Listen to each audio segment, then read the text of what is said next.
is your American dream? My American dreams at this moment is living the blissful aspect of knowing that I could be free of my detachments. If I could detach anything that is creating pain, and that this country has allowed me to become the best version of me, I think that is called the American dream for me. The American dream too is about realization. The most important thing in my life is to find my home. I'm so grateful to be living in America, and it's such an experience for me. To connect with my soul is the way that I'm living my American dream. Living the American dream in the wildest dream. Who would I ever thought that I was going to live in New York City, having these amazing choices and possibilities? America has been the best gift I ever had, because it has allowed me to become the best version of who I am. Everyone has a right to the American dream. Groundhog Sam!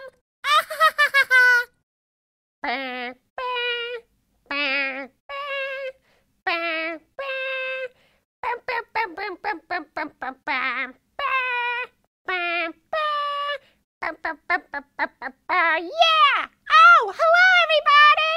I'm just jamming out to the Bradshaw Live theme song because I had a very exciting experience this weekend. You know, it was Saturday night and Groundhog Sam was feeling like, what am I gonna do? I don't know. So I started looking online and I was scrolling and I saw that there was a show at Rough Trade in Williamsburg, New York, which is Brooklyn. And then I saw that Mike Brenner was gonna be playing with the band. Do you guys know who Mike Brenner is? He's Slow-Mo. He's the man who created the Bradshaw Live theme song. He's an incredible musician. So I decided I had to go. I had to meet Mike in person. So I did.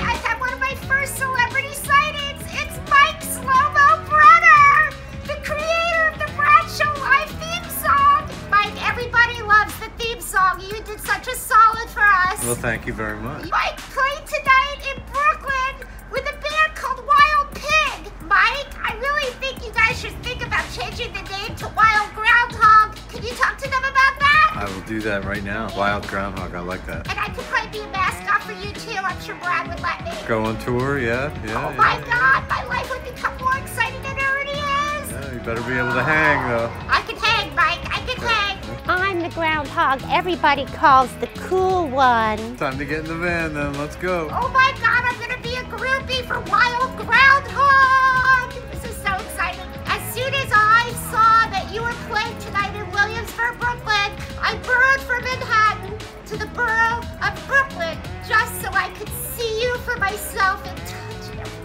I didn't even have to get you on the list, you just kind of burrowed under the doormat, right? Exactly, there are perks to being a little rodent. Thanks for coming out. Cheers, thank you. Later on. It was absolutely amazing to meet Mike Slow-Mo Brenner. He was such a cool dude. And now, who knows, maybe I'll go out on the road with the band with its new name, Wild Groundhog. Of course, because I always have groundhog on the brain, I thought the band was named Wild Pig. Turns out it was Wild Pink. Wild Pink, Wild Pig, Wild Groundhog. Wild Groundhog, definitely the winner. So anyway, I hope Brad's okay if I end up going on tour once in a while with Wild Groundhog. Thanks for being so nice to me, Mike. Did you miss the last episode of Bradshaw Live? Well, if you did, executive producer Jilly Bean stood in for Belgium Kim and Jonathan Yo-Yo Elias and covered the Vendy Awards on Governor's Island, where the best street vendors in New York City vie for the prize of the Vendy Cup. It was very interesting to see all of the incredible immigration stories and all the delicious food from other cultures that were at the event. What's on today's show? Well, you'll just have to watch and see. Enjoy! Shh, we're unmuted. Unmuted. Wait, I think that means you can talk now.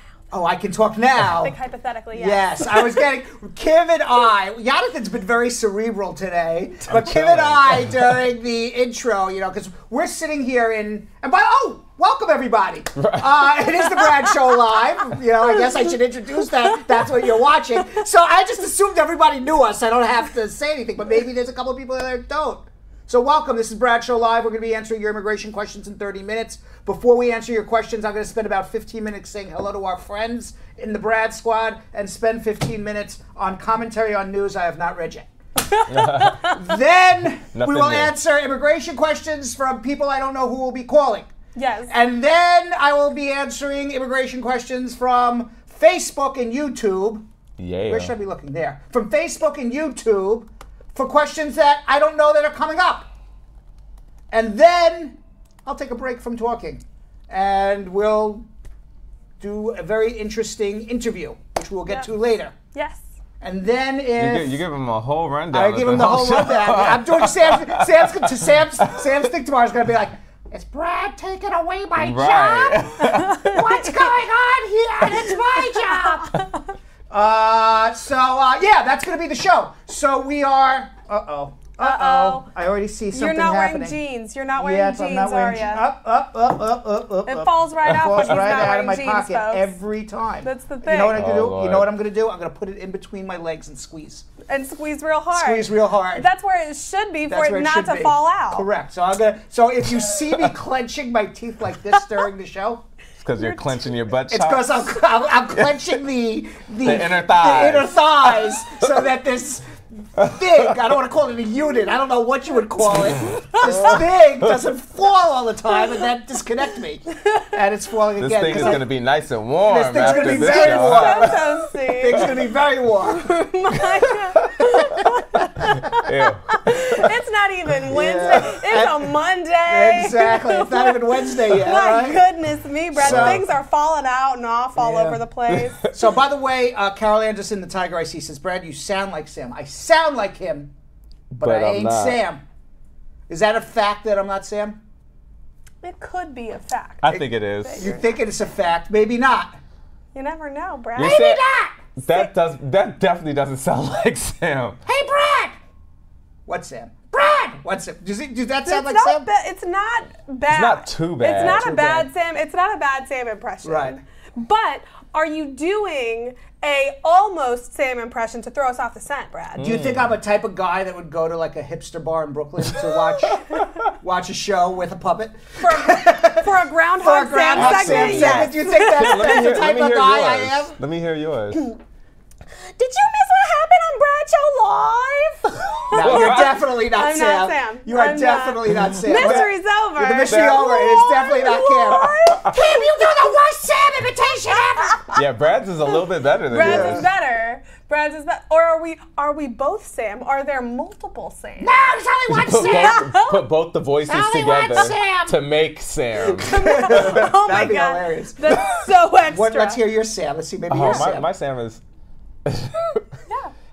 Hey guys! You sound. Oh my God, you sound like Doesn't like sound the Chipmunks. like- You sound like the Chipmunks. Oh my God, yeah. That kind sound of like the scared me. I chipmunk. don't know why. Man, where's Sam where you need him? He's going to be watching this in utter jealousy. Yeah. He's Yeah. just like, I got to talk. So any event, we got Jonathan out of his cerebral mode, I see. Because I was going to comment when we started the show that Kim and I were chatting away and having fun before the show started, you know, during the countdown. You know, there's so much we can watch of, you know, Perv Corner. Brad on Perv Corner, you know, as Jeff Bosey had coined it. You know, the first 5 minutes is me on Perv Corner, so we can't watch it anymore. So, you know, Perv Kim and I, Corner. yeah, that's, so Kim, look, can we just run like 5 seconds of Brad on Perv Corner in case anybody missed it? Oh.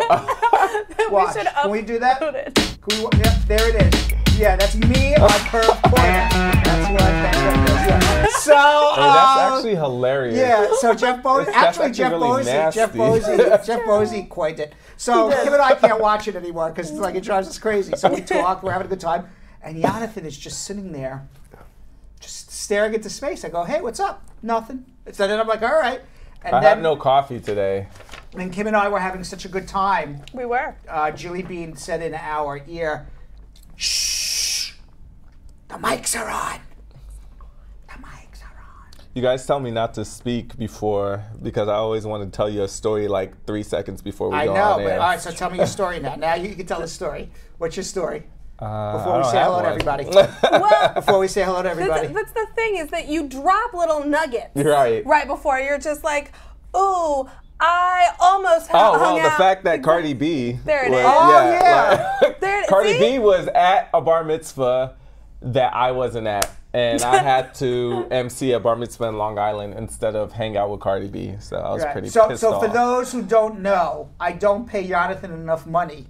So Right. he needs a second gig, right? Oh, no, that's like my first That's gig. your first That- gig. that This is the money, second yeah, gig. that money That's better than Brad is Show very, money. it's very long. Is That it- money is very That long. money's better than Brad Show money? Absolutely. I'm full time at Bradshaw Live, Right. and even I'm like, I Yeah. could spare a Saturday Yeah. here and there. Yeah, Jonathan's like, wait a second, I got to deal with a Jewish kid every Friday and Saturday night. Yeah. But then I got to every Monday through Friday anyway. I got to deal with this other Jewish kid. I mean, so I don't know which one, but at least I'm making more money at the bar mitzvah. You I just feel stay like I'm just going to become Jewish because you're just hanging out with too many of us, right? My mom basically said, "You know, you're Jewish, now, like, right?" I was like, "Yeah, basically."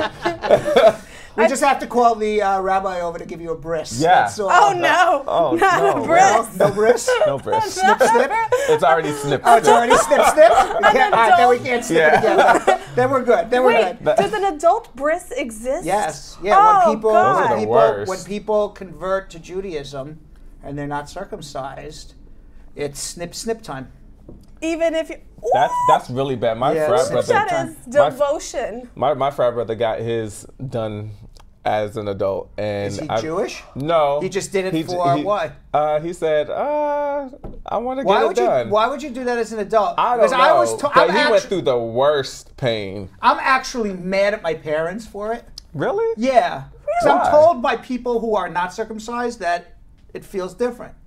Really? Yes. So I'm mad. They never gave me the option. You gotta clean a lot more. Oh, and So just what? I'm a like- clean person. I shower 10 times a day. It's not only showering, but like, you know, I don't know. I don't know. Wait, by the way, Speaking of turtlenecks, why'd you fold the turtleneck down?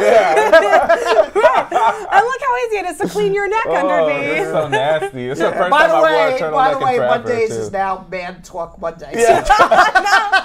You know, we have Hump Day Wednesday, but Mondays is now Man Talk Monday. Golly. Sorry, Kim. Sorry, Kim, but you're in the middle of Man Talk Monday. I got three big brothers. I Yeah. have a Man Talk Monday life, Brad. Meanwhile, if I would be remiss not to say hello to everybody because we missed everybody for 3 days. Tamika, what's up? Malia Lobin Martin, Sankey White, Shady Bay Smith, Malia Lobin Martin, Reginald D'Amata, Dane Welcome, and Diana Love, and Carol Anderson, the Tiger, who I already mentioned, and Willie Williams. Did we ever get him? Did he ever do his free consultation, Willie? Didn't he win the free consultation? He did win a free consultation. I don't remember talking and I to him. believe he got scheduled for a Did he? consultation. I didn't talk to him. I'll double Veronica Malcolm, how are you? Jeff Bosey, family one and all, and Jella Shorna. And by the way, Jeff, I did give you credit for your Perv Corner. You did. You did. Right, for naming rights. We would never take credit That's for right. Perv Corner. Cordella Oh, Douglas, Ma Dukes, Lisa Bling Rose, and who else? I'm going fast here, so if I miss you, I apologize. Marge Higgs, I said, right? You did say Grandma. Grandma gets all the Yeah. love. And Diane Winston, Christy Consali, Rita Ritt, Dionne Watson, Marcy Stacey Ann Hodge. Smith. She hasn't been here in a while. And on why what happened here? I don't know. What's happening, Brad? And on there we go. Now I'm up to date. And on nope, I'm not up to date. All right, I'll fix it. And on YouTube, YouTube. Yeah. Julia is in the house. In the house. In the house. Lisa Rose Carmichael saying hi to everybody. Alicia Allen, Lisa Rose, Julia, Cardella Douglas, Alicia Allen, Lady Aaliyah says happy Monday. By the way, she says I'm doing great, Lady Leah. She couldn't wait for the weekend to be over. She's officially Brad-dicted. Oh. Brad-dicted. I don't know if I like that term. Predicted is Brad-dicted. That's a great. I don't think you should say it with the Yeah. pause in between. Yeah, you can't. You have to I say feel Brad-dicted or Brad-dicted? Brad-dicted. I feel, Brad-dicted by the way, what? if anybody watched the YouTube pop-up on Thursday, I got Brad-dicted. I think last Thursday at the bar, maybe. I don't know. Speaking of turtlenecks. Yes. Yeah. Yes. By the way, somebody has to start yelling wet sugar at some Yeah. point. Yeah, Yes. I'm going to yell wet sugar if you steal any more of my comments of the day. Oh, I'm sorry. Was that a comment of the That was day? a comment of the day. All right. Well, Brad I'm not Pitt gonna. dude? I'm not gonna. Yeah. No, I'm not gonna look in a little bit. Donna Roden says that she has all kind of issues with Facebook. So, Donna Roden, welcome to YouTube. And Chevy Collins, just like in the show. Yeah. With that said, Jonathan, Yo-Yo, Elias, and Belgium Kim, we Wow. have to have a share game, because if we don't have a share game, what's the purpose? Ain't nobody is no gonna purpose. share. Right, nobody don't share if we don't got a share game, right? Yes. Exactly. So we're going to have a share game today, and apparently we're going to run this share game into the ground until Yes. people get tired of free consultations. Yes. Well, Right? I think we're going to be running this share game into the ground for a while. Then, I, right? maybe. I still say that this is the best prize Yes, out yeah. of all the prizes. By the way, Carol Anderson, you just have to watch the Brad pop-up show on YouTube that we had on. No, we had it on Friday, the pop-up show, right? Yes. Friday. Woo. Right, and yes, I did get kissed by somebody unceremoniously. Yeah, Yes. I was And I going to told say the story. there could have been ceremonious Yes, kissing, but it not was in an this. unceremonious Yeah. kiss. You this got me was too. crazy. Yeah, so You- just watch the you got pop-up. me It's, too. it's actually a funny story. So the share game. This is it. Despite the fact that we kid around here and joke around, and it's now 6 o'clock, and we started right on Brad standard time. Right. Right, 5:45, right? We're supposed to be already getting into your immigration questions here. Despite the fact that we joke around, and I think we're pretty funny, in this brain is a lot of knowledge about immigration. So although, yeah, I have, a funny, cool personality, I'm in fact really knowledgeable on immigration. As a matter of fact, in the New York Times, Yeah. yes, in the New York Times, I was actually on a date. Ooh. This was the one that you want to see, you want to know like the best move on a date ever? What? You developed a new... I have a move That you gleaned Okay. from the New York Times? from the New York Times, yes. So this is the move. Okay. This is the move. So I'm on a date on Sunday, Yeah. and we're, walking the young lady back to her apartment and saying, good night at the doorway. I'm a gentleman, nothing, Nothing too forward. No. No. And across the hall from her is the neighbor. I guess the delivery man threw the New York Times down at the neighbor's door, and the neighbor never took it. Okay. So I said, hey, you want to see something? Yeah. She says, yeah. So I pick up the New York Times, and I happen to have known, although I forgot about it until I saw the New York Times, I happen to have known that yesterday was the day that they were announcing in the New York Times who the super lawyers were for 2019. Now, I didn't know for sure. You don't know for sure whether you win or not until you actually look. I take it for granted because I've won for so many years that I would be Right. there, but I don't know for sure. Maybe I'm not going to be there. What do I know? So Risky it move. was a risky move. Wow. So I pick it up, and inside the New York Times is a magazine with a list of, 1,000, 1,500 lawyers, whatever it is, 20, 30 immigration lawyers, personal injury lawyers. So I said, you want to see something? She goes, yeah. So I pick up the New York Times, and I flip to the immigration lawyers, the super lawyers, immigration lawyers in the greater New York area. And I go, hey, you see that guy? What does it say?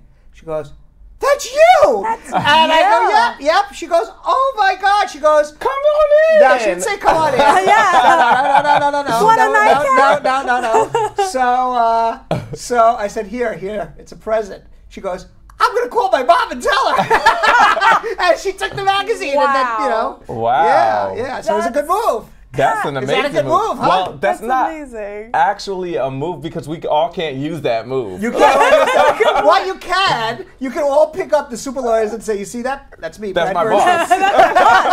I work for that guy. Yeah, that's my boss. That's one. right. That's my boss. Will work as well. I don't think the reaction would be the same. Yeah, no, that's my boss. Probably won't work as well. So we're gonna do a share game. You know what I feel really bad about today? What? We may not get to schmooze today, and Julie worked so hard on it. What are we gonna do? What are we gonna do? You gotta All right, we'll schmooze schmooze a few minutes. We'll go through it My quickly. God, Brad. So the share game is this. Share game is this. You get to 1,100 shares. And where's the machine? Do we have the machine? It's right outside those doors. 1,100 shares. 1,100 shares. On Facebook, we're going to pull 2 names out of our machine tomorrow and give 2 free consultations. Ooh. Value of $200 each, a value of $400 if we get to 1,100 shares by 7:30. That's amazing. 2 free consultations. So Jonathan, Yo-Yo Elias, and Belgium. And by the way, people are like, oh, that's impossible. It's not impossible. You just did it the last 2 times. Yes. Right? Exactly. All right. So Jonathan, Yo-Yo Elias, Belgium Kim, you tell people how to share. All right, guys, get to 1,100 shares. You guys understand that 1,100 is very doable because you guys surpassed that last week. So you guys get 1,100 shares and you will get not 1, but 2 free consultations. We're going to pick out names from the drum. And how do you share, Kim? And just how that little graphic is showing you, you guys are going to hit that little arrow. It says share right next to the arrow. You're going to hit it. You're going to share it to your timeline. You're going to share it to all of your best friends and their best friends and their best friends' third cousin twice removed timelines. And you're going to share it to every single group that you're a member of. Remember, do not share it to people affiliated with the show because those shares only count once. So if 10 of you are sharing to me, it only counts once, you guys. Now, Jilly just said in my ear. What'd she say? What about YouTube? She's whispering the whole entire time. Okay, YouTube. We got to give a game for YouTube. I'll tell you what, because we can't count shares on YouTube. All we can do is count viewers. And Right. subscribers. And subscribers. You want to do a game for viewers or subscribers today? I say viewers. Viewers today, maybe And with subscribers tomorrow. I think that would be dope if we, because that could kind of combine Facebook and YouTube. If we do subscribers, it'd be like if you guys can get 50 or 100 people to subscribe today, like. Yeah, but we wouldn't know until tomorrow, and it won't be as much fun. That's true. We need to have fun. True. We need to have fun. Right? There needs to be fun. Right. What good is sharing if it ain't fun? That's true. So let's do viewers. Viewers. Today. They've been getting up to like 60 on the reg. I've seen like 75. 75 on the reg. Right. Yeah. So what do you think? I think it's got to be a reach. I think it's got to be 80. Is that mean? No, that's not a reach. Oh, wow. I was going to say 90. You're going to say 90? Yeah. You wanted to go It's $200 for a consultation. And that is it's a lot. This is It's true. a lot of money. It's It's not a like lot. we don't give away this stuff for nothing. That's true. I think then it's got to be 90. I think you've just decided. 90. 90. All right, that's what it's going to be. Ladies and gentlemen, Woo. we have a channel on YouTube Yep. shockingly called Bradshaw Live. I know that's a surprise to people. got- but that's what we call it. I know it makes no sense whatsoever, but that's what we call it. If we get at some point today 90 people, 90 people watching simultaneously on YouTube. We just started going live on YouTube, what, 3 weeks, not 3 weeks ago, but 2 months ago? 2.5 months ago? Yeah. We get 90 people simultaneously watching on YouTube at the same time. I will pull out of the machine tomorrow a 3rd consultation. Nice. 3 consultations. 3 consultations? Yes. Woo. So this is the story. All about how? It's all about who? All about how? She was thinking Brady Bunch. It's all about how? What? are you So talking this about? is the story all about how. And that was Brady Bunch, so it's Prince That's of not the Bel-Air. Brady Bunch. It's Prince of Bel-Air. This is the Prince of story. Bel-Air. No, Brady Bunch was here's a story. Oh yeah, but named Brady. Right. Here's a story of a man named Brady who had 3 Oh, boys. wow. Who had 3 My boys life of his got own. turned upside down. That's All right, better. there we go. They were something No, and this living is all Bel-Air. together. I was a Prince of Bel-Air But gal. they were all alone. Okay. So one day That's good. You started this. the lady met this fellow or something, right? How close was that to the real Brady Something Bunch? close. I something don't know. Close. I think it's close. I haven't seen it in a long time. And they knew there was much more than a hunch that this group would come together and they would all become The Brady Bunch. Good job. Would that be great if we just go to a poetry reading and did that? That'd be Just horrible. slam You get poetry. booed. I would love to do that in poetry Slam reading. poetry of just a bunch of different theme songs. Like you can do Fresh Prince, you can do Friends. Oh my God. You know, we could sit here and BS all day long. This is true. And it's unbelievable. People watch. Meanwhile, Trump, we got to schmooze a little bit here quickly. All right, because I got to get, you know what? People, I do this for myself. I'm being selfish, but I actually catch up on the news while I, right? Yeah. And is this true? I don't really read this beforehand, right? There's no really to it, Brad. You definitely don't read I don't it beforehand. So I read it as we go. I'm like, oh, that's interesting. It's true. And as a matter of fact, people, whatever you guys hear, oh, this is interesting. I didn't know about this. That's 100% true. So it says here that Donald Trump is going to withdraw from the nuclear arms treaty with Russia. And this is a 1987 treaty negotiated by Ronald Reagan that prevents mid-range nuclear weapons from being built. It's been in effect since 1987. It has kept the peace for, what is 1987, 30 some odd years? 31 years? 31 years. And Donald Trump saying, you know what? It's worked really well. Let's break it. And that's what he's doing. So Bolton and the top arms control advisor in the National Security Council, Tim Morrison, were opposed to continuing the arms control agreement. Speaking to reporters in Nevada, Trump said, Russia has violated the agreement. They've been violating it for many years, and I don't know why Obama didn't negotiate a pullout. We're not going to let them violate a nuclear agreement and do weapons, and we're not allowed to. We're the ones that have stayed in the agreement, and we're honored the agreement, but Russia has now unfortunately not honored the agreement, so we're going to terminate the agreement. We're going to pull out. So this is basically my take on this. Tell me. He's going to pull out of the agreement. Okay. He's going to start an arms race with Russia. It will make the world very, very dangerous. He will then say, I have to have an emergency meeting with Vladimir Putin. He will go in there and negotiate the same exact treaty that we have now, but for one sentence may be different. Right. And come out and say, I saved the day. Right. I'm a hero. I'm a hero. How much you want to bet that happens? Will not take that bet because I will lose all my money, I Brad. bet you that happens, right? Yes, I Because think that you're is his absolutely playbook. right. I think that's what's going to That's happen. horrible. And you have said that so many times. He did that and with so many Korea? times. Yep, it has Okay, turned. he He's pulled been doing out that. of the Paris Accords. I guarantee you there'll be a new Paris Accord. Absolutely. He did it with He family pulled out of separation. NAFTA. What did we get from all of that? Absolutely. Absolutely nothing. Nothing changed in NAFTA, really. Maybe on the fringes. Right. On the fringes. No, you're absolutely right. Yeah. Now it's a great deal, NAFTA. And it's like he did almost nothing different. Let me ask you a question. Yeah.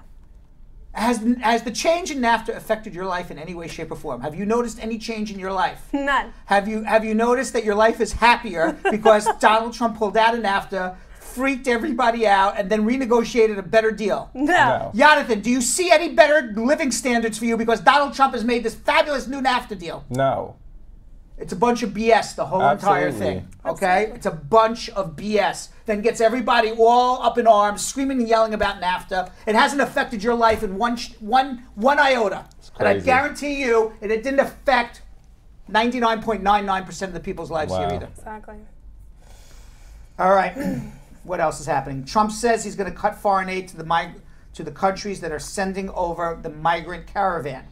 He even said he's going to send the military to the border to stop them. And I even read today, at least that's what it says here on the cards. I even read today. I didn't read it. I'm working all day. Right. Today, mere minutes ago. Yes, I even read today about 6 seconds ago. Right. That he is even going to ask that the families voluntarily give their children up to foster care so that the parents don't go to jail. Yep. So the choice is parents to jail or parents get turned around and give their kids up to foster care. Basically, going to kidnap children again. Right. The hell? They're still trying to find the parents of the ones that they kidnapped the first time around. What are they thinking? And now he's saying that the caravan has unknown Middle Eastern elements, which is code word for Muslims. Scare people.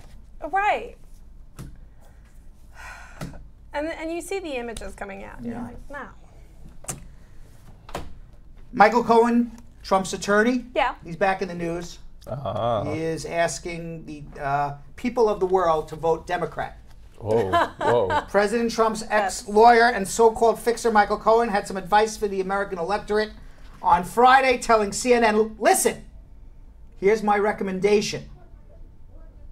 You can't listen to his recommendations, though. I mean, that's, you know, his recommendations are, okay, here's my recommendation. We go around to everybody's house and we pay them $1,000 each, and we bribe them all to vote Democrat. That's like what he would say, right? Right. Because all he does is bribe people. He's a consultant, right? Right. Listen, here's my recommendation.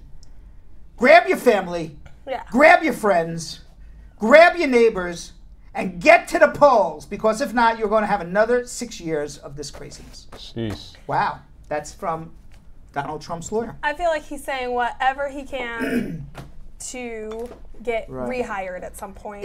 If you are in Nevada and you go to the polls, here's a man that you should not be voting for. We are not supporting this man. Who? Dennis Hoff. He's dead. Yeah. Don't vote for a dead man. Okay? He is the famous Nevada brothel owner and self-proclaimed pimp who Donald Trump inspired to run for the state legislature, drew national attention. He died last week at his 72nd birthday party, celebrating at the Bunny Ranch. At the actual birthday party? At the actual Bunny Ranch with the I guess, does that say Hoa Hoff? Hoff. Oh, definitely. But celebrating with the hoes there, I guess. I mean, I guess they are, right? Yeah. At that Bunny Ranch, that's what they are. But could you imagine if his last with the name was working women of the Bunny Ranch, okay? Right. Is that nicer? Well, and Flavor Flav was there. Flavor Flav was there. The weirdest people were there. And also, you know who also was there? The sheriff from Arizona? The Arizona sheriff. The Joe Arpaio? Joe Arpaio.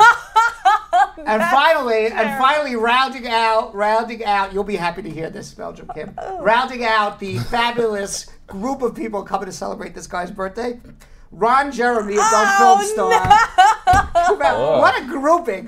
Flavor Flav. Can you imagine? This is my birthday party. Honey, we're going to have a birthday party. Can you send out some birthday invitations? Yeah, who would you like to invite? Flavor Flav, Joe Arpaio, Ron Jeremy. We're going to have a grand old time.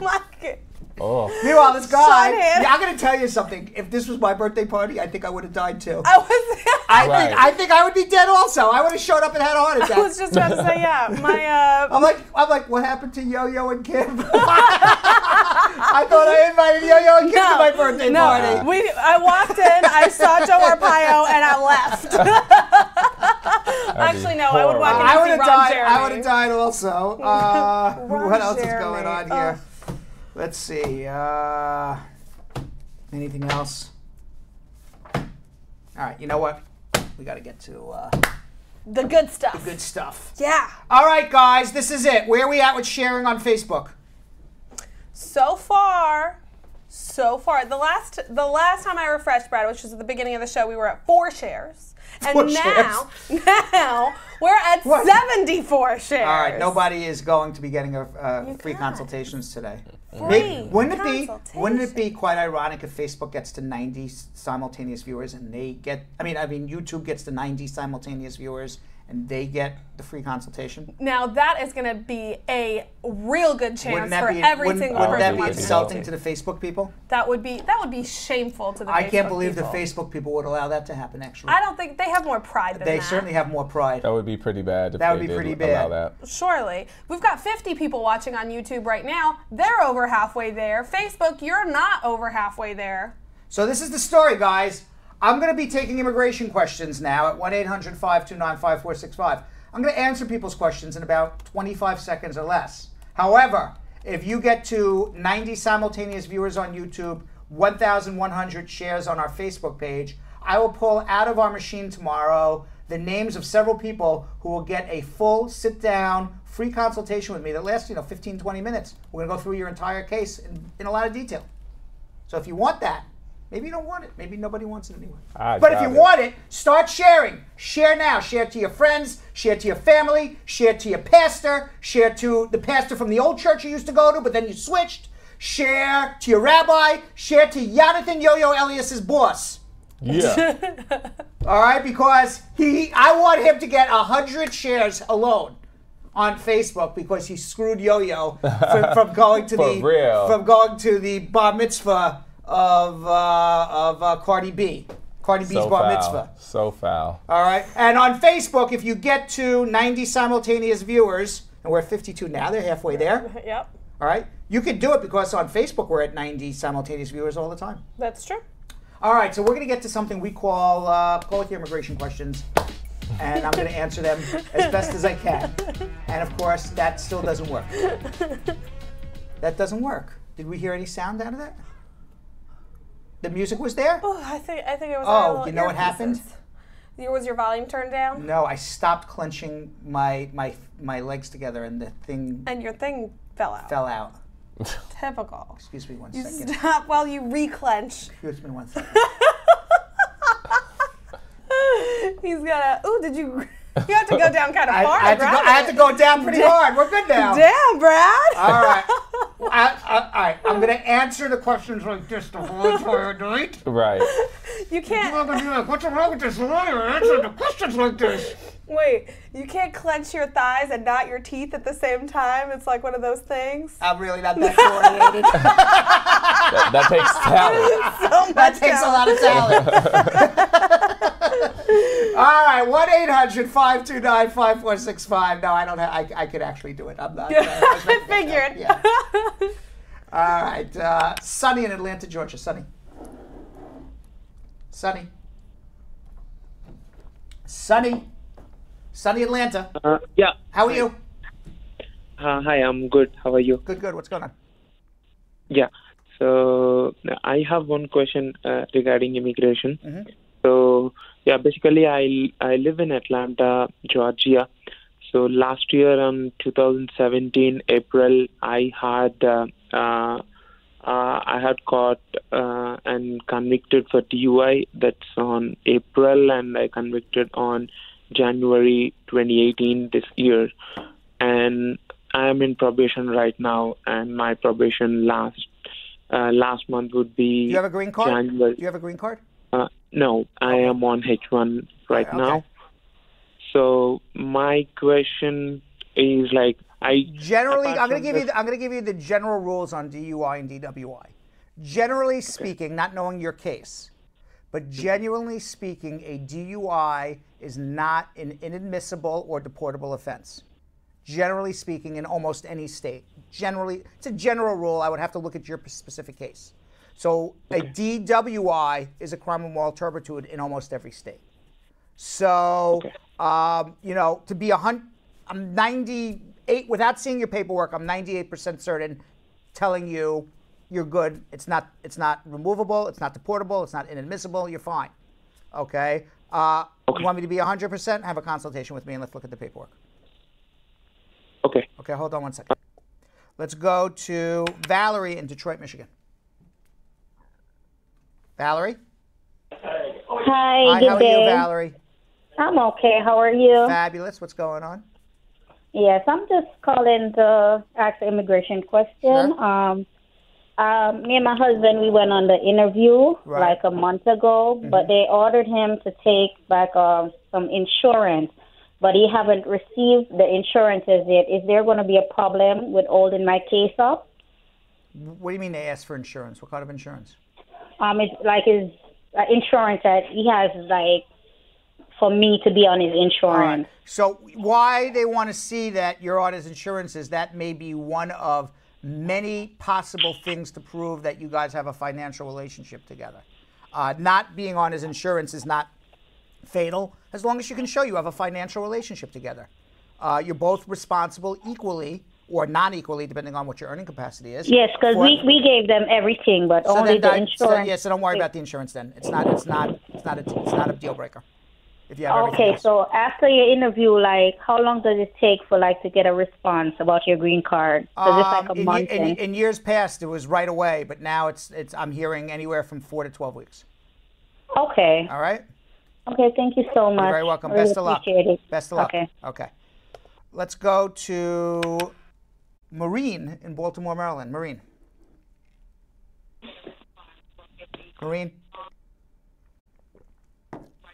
Hello. Hi, Maureen. Hello. Hello. Hi. Hi. I'm calling from Maryland. Yep. Baltimore. Fabulous. Okay. I'm calling on an immigration question. Go ahead. Married. I got married last year, September. Then this year, he got into trouble. He went to jail, but now he's out on parole till 2020. So, and he hasn't done anything for me. What was he arrested for? This is your drugs husband. Drugs and child endangerment. Okay. Is he on the sex register list? On what? He's not. It wasn't child endangerment for any sexual misconduct, was it? No, that one, they waived that one. I think they waived it. I'm sorry? I don't know, but I don't know. I don't understand what you're asking, please. Okay, the child endangerment. Why? What did he do to endanger a child? Oh, the child was in the car with him. Okay, fine. All right, so it had nothing. My question is that if it had anything sexual in nature with a child. As long as it's not anything sexual in nature, he can file for you today.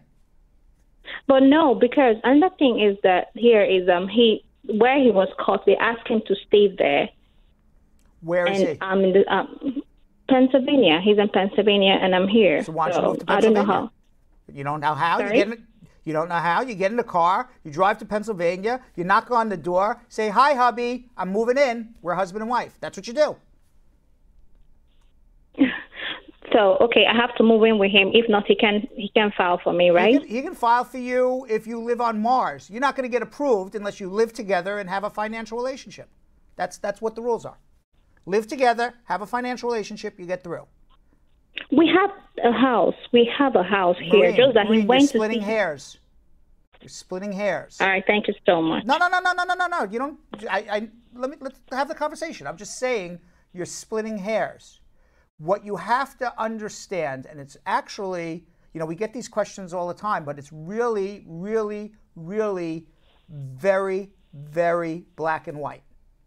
These interviews are black and white. They are, do you live together in the same house? Do you share the same bedroom? Do you sleep in the same bedroom, sleep in the same bed? Do you have a financial relationship? Do you both put everything you earn together and pay the bills out of everything you earn together in that pot? Those are the things that you have. I don't pay bills. Because I don't have my work authorization. I can't work. I understand. So he still has to support you then.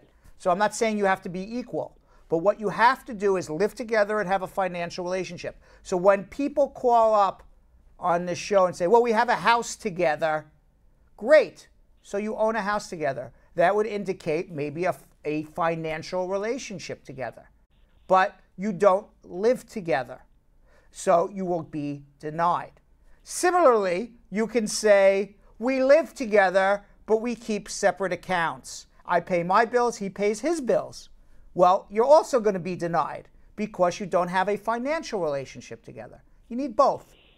And to me, you're out of status, and I would follow the rules and do exactly what the rules say to get a green card. And it just actually sometimes makes, I'm just,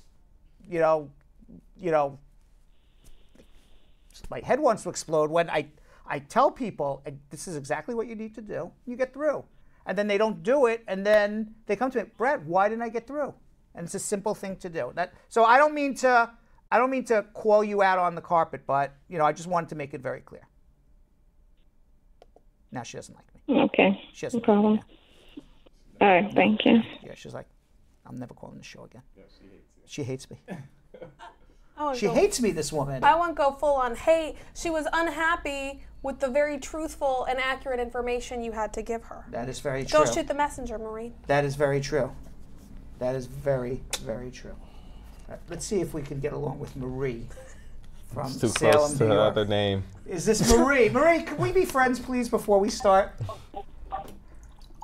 Marie. Hello. Marie from Salem, New York. Hello. Marie. Hi. Hi, how are you? I'm good. I am trying to get some question answer for my son-in-law who married his wife, who has his wife in Jamaica. First one is, what's the cost to file the I-130?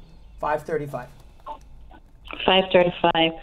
And as a green card holder living here, and she is there under the circumstances that's going on right now, how long is the process taking approximately? Somewhere between 18 to 30 months. 18 to 30 months? 30, yeah. It's hard to tell right now, but on the low end it'll be 18. The most will be 2.5 years. Year and a half to 2.5 years. And that's my final question is, do we have to fill out individual I-130 for the kids? If your son is not going to become a citizen during this process, no. If your son intends to become a citizen during this process, yes.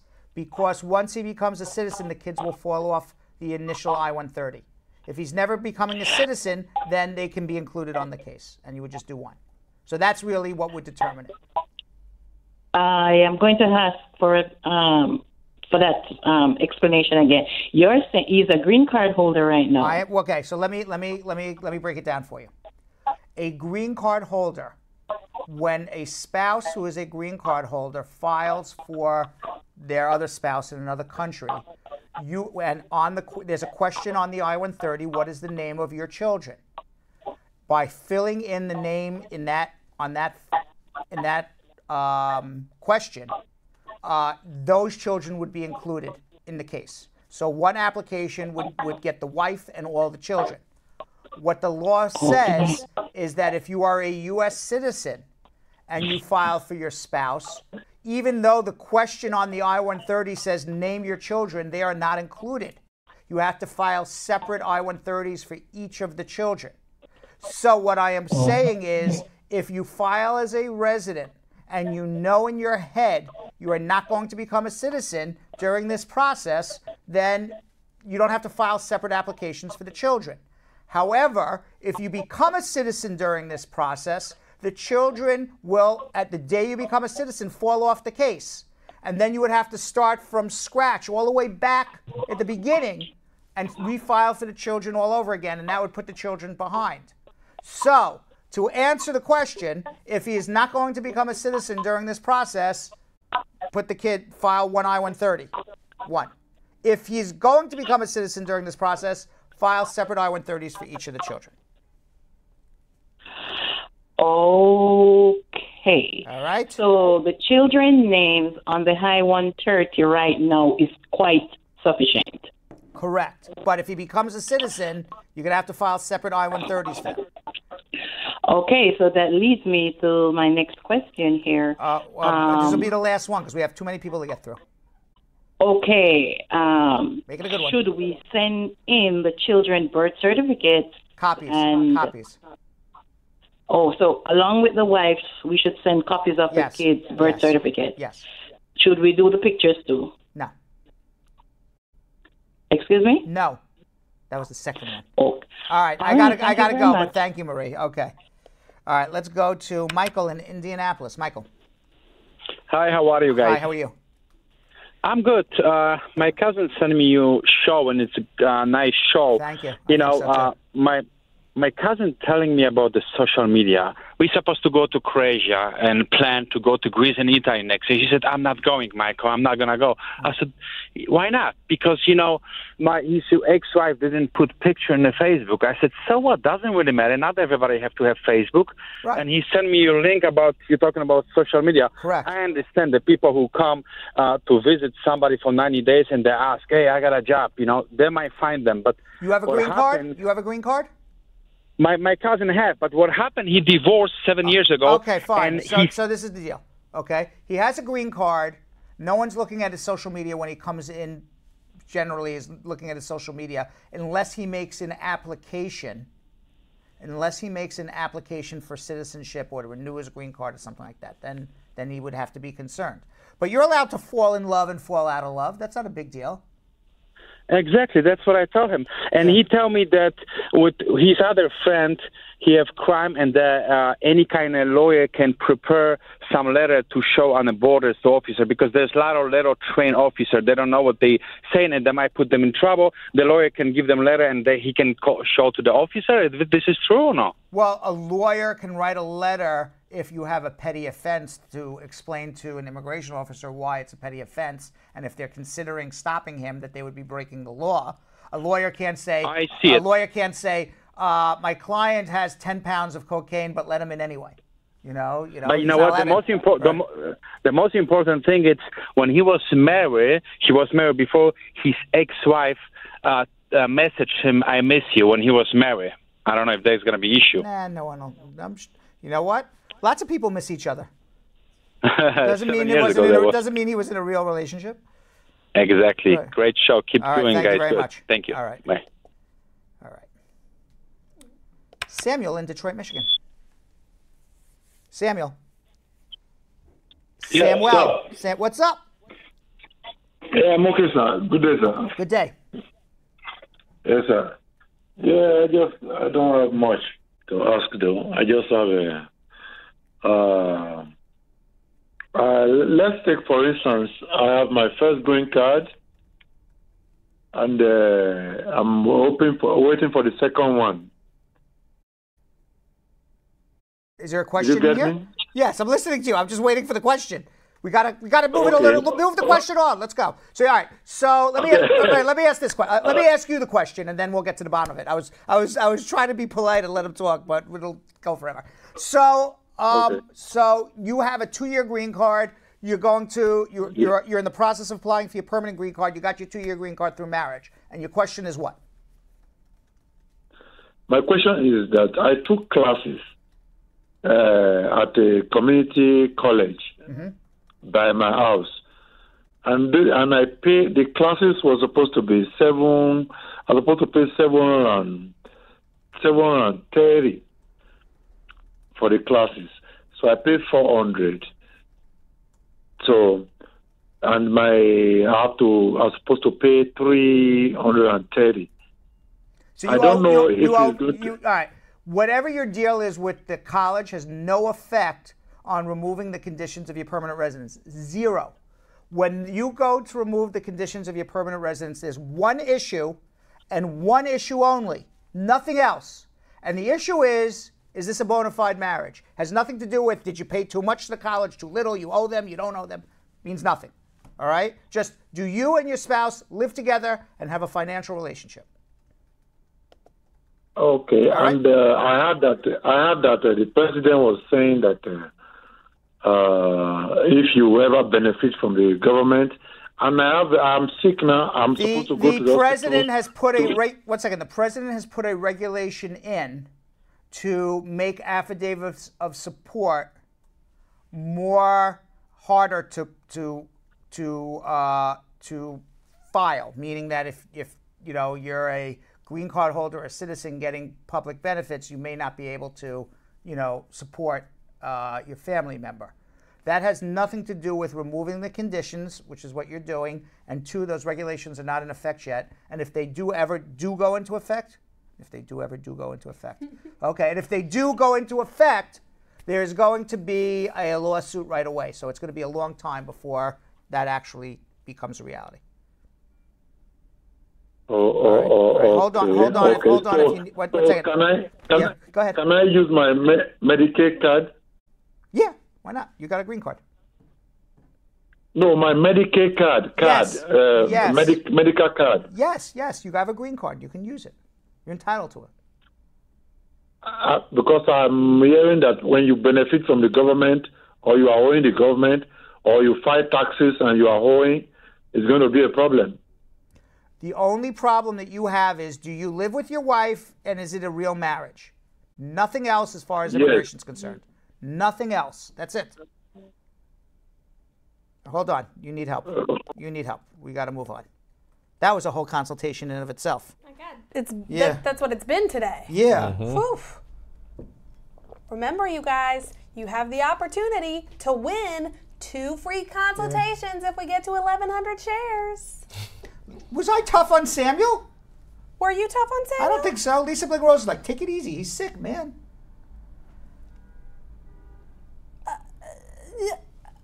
Yeah.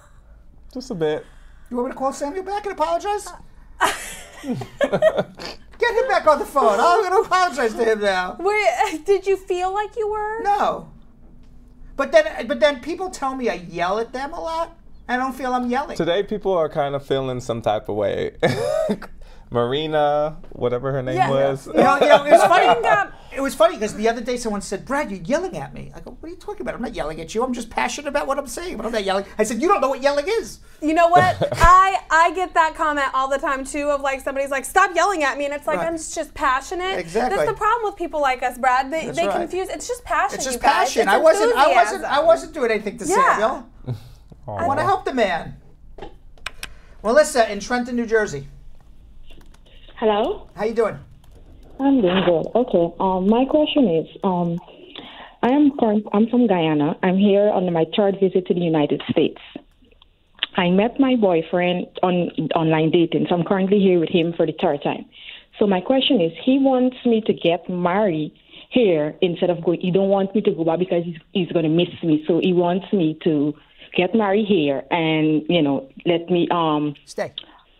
Adjustment of status. Fine. But I told him I cannot do that because that's wrong. I don't know if it's okay or... You can do it 90 days after you come. 90 days after I come? Yes. So would I have any problem? Would I... No, you would get... No, the only problem you would get is you get a green card, if that's a problem for you. You'd be fine. So would I be able to get it though? Yes, you would get it. You would get a green card. You would get a work permit. You get a travel permission to go home. You get it all. Okay, last question. Simple. How long would it take? About 6 months for a work permit and travel document, and about a year and change for your green card. Okay, thank you very much. Well, I have a question for you, because inquiring minds want to know. Which was the dating site that you went? Kim and I would like to download it. It seems to work. It's Caribbean Cupid. Caribbean Cupid. Caribbean Cupid. Would they allow me in Caribbean Cupid? Kim would definitely like that. I would love. I don't know. I think I'd get kicked out of Caribbean Cupid. You might. I might get kicked out. You might get kicked out. Yeah. But Melissa, could I join Caribbean Cupid? No, you'd get kicked out too. Yeah, you're not Caribbean. Because he's American and I'm Guyanese, and he joined Caribbean Cupid. So then you could. Oh. Thank you, All right, everybody, Melissa. look for us on Caribbean Cupid. Here we go. Thank you very much. Download it now. All right, take care. Thanks. All right, let's go to Ivy in Jessup, Maryland. Ivy. Hi. How you doing? I'm good. Great job, guys. I really love the banter. Thank you. It's really nice. Thank you. Thank you. Okay, so real quick. So I've been back and forth in the U.S. with my boyfriend, and I came in May on a visitor's visa. I got my regular 6 months, and he's a green card holder, so he came in May as well. Then we got married in June. We were planning to get married, but not here. But things happened. His mom had an accident, so things just kind of life short. Let's just get married, court wedding. So he did put in the papers, the I-130 for me and all, and my stay actually expires in October, the end of this month. So I'm kind of like everybody says I should just stay, but is there like a legal way to stay? I'm kind of. You can potentially try to change your status to a different visa. I don't know, student visa, maybe an investor visa, a work visa. I don't know what you qualify for, but if you overstay your time, you're going to be illegal. Yeah, you're going to have a big problem. Yeah, you don't want to do that. So I would suggest if not, go home, and you're going to have to wait for your green card back home, unfortunately. Unless he becomes a citizen. But if I leave, everyone says if I leave, it means I have abandoned my application that we did here. No, you filed an I-130 and it's moving forward. You would actually be following the law by leaving. Okay, so if I go, can I come back and visit? Well, you can't use your visitor's visa to live here. So you've been here for almost a full 6 months. You would have to stay home at least 6-8 months before you come back. So your husband's going to have to come visit you. Oh, wow. Okay. All right. But if you want a consultation, we can come up with different options for you. Hold on 1 second, okay? Yeah, I should do that. Yes. Hold on 1 second. All right. Okay. All right. So where are we at with sharing, Kim? We're doing a whole lot better, Brad. The last that I checked, we were at 179, but now we're at 231. Yeah. So we are only 900 and some odd shares away. No, 231. To 1,100. Oh, we're doing 1,100. We're doing 1,100. We are. What about YouTube? Maybe YouTube will win. They're killing the game. They're 67 people watching right now on YouTube, so we're only 33 people away from giving a free consultation on YouTube? No, 23. 23. 23. Correct. My math was an error. Hey, you guys better get on YouTube from math Facebook. was Just an gonna error. let you know. Yeah, I went to see the astronaut movie last night. Oh, the First Man. First Man. Oh, Ryan Gosling. Yeah, he's a good-looking guy. not that I would know. Yeah, but you know. Not that I would know, but I think he's a good-looking guy. So I wanted to see it. So in one of the scenes, you know, he's like in the spaceship, and it's shaking, and it's, you know, he's about to like bounce off the Earth's atmosphere and go back into the netherworld and die. And you know, he went through a lot, Neil Armstrong, to get to the moon. I mean, you don't realize. Are you spoiling it for us? No, Is he gonna land on the moon? I'm going to tell you one little scene. Okay. So, this is the beginning of the movie. Don't worry. It's not the scene. So, you know, the spaceship's going in circles like this. It's going this way. And he has to figure out on a pad of paper some mathematical formula. Okay, some mathematical formula to make it, you know, into the Earth's atmosphere without bouncing off. He can't speak to anybody, and things going like this, and he's going, oh, E equals MC squared, and he's, you know, and I'm like, oh my God, if they wanted me to add 1 + 1, I would have come up with 7, you know? Especially in that type of yeah, environment. I'm like spinning in circles. 1 + 1 is I 7. can't even imagine. I would have been out. I would have been I'm like stressed out. I would have still been. I'd be out of the universe at this point. I would be somewhere in another galaxy. I can't believe that you just spoiled the fact that Neil Armstrong lands on the moon in the movie. Yeah. Like, major spoiler alert. Here's one more spoiler alert. He lives. Damn it! He does not die. All right. What are we going to do here? Delphi in Weston Hill, Florida. Delphi. Daffy. Hello. Hi, Daffy. Hello. How you doing? Hi. Oh, I'm fine, thank you. What's going on? Daffy. Hello. Hi. Hi, how are you? Daffy? Sounds like Mickey Mouse. Hello. She's asking. She's saying I'm asking. hello. I'm talking to you. I'm fine, thank you. All right, what's going on? I'm good. I'm just checking. I just called to find out. Hold on, baby. To find out if you traveled back and front as a visitor here, or you could get a citizenship without married here. You mean a green card? Yes. There's family sponsorship, employment sponsorship, investor visas, asylum. Yes. There's all sorts of other ways, but those are the 4 main ways. But you would need a consultation. Hold on one second. All right, that's the how do I get a green card? Oh my God, I don't know where. Nobody tells me where to go. Oh, we're gonna go to Stacy in Silver Spring, Maryland. It's like 100 people on hold here. How am I gonna get to everybody? Stacy. Hello.